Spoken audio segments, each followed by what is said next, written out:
HP এলিটবুকের 840G5, এটা core i seven এর 8 generation, 16 GB RAM, 512 GB SSD and 8 GB graphics. খুবই high configuration একটা laptop, আপনি যে কোনো ধরনের কাজ করতে পারবেন। 16 জিবি র্যাম আছে, 8 জিবি গ্রাফিক্স আছে, 8 MB ক্যাশ আছে, 4টা কোর আছে, 8টা থ্রেড আছে। আপনি মাল্টিটাস্কিং কিং এর কাজ, অ্যান্ড্রয়েড স্টুডিওর কাজগুলো, 3D ম্যাক্সের কাজ, আপনি সকল ধরনের ভারী মানের কাজ আপনি স্মুথলি করতে পারবেন। আর এটার মধ্যে প্রাইস থাকবে 41,900 টাকা।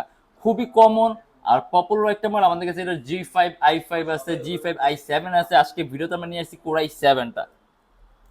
আর ল্যাপটপে কিন্তু সম্পূর্ণ মেটালিক বডির ল্যাপটপ, ব্যাটারি ব্যাকআপটাও ভালো থাকবে। ইভেন চাইলে আপনি আরো কাস্টম করতে পারবেন। 16 জিবি র্যাম আছে, যদি চান ল্যাপটপ র্যাম প্লাস করতে 32 জিবি করতে পারবেন। 512 জিবি এসএসডি আছে, ল্যাপটপে এসএসডিও প্লাস করতে পারবেন। সাউন্ড সিস্টেম পাবেন আপনি ব্যাং এন্ড অলাপসনের, কিবোর্ডের মধ্যে ব্যাকিট সিস্টেম দেওয়া আছে। আর কোরাই 7 প্রসেসর, অর্থাৎ আপনি রেন্ডারিং স্পিড অনেক ভালো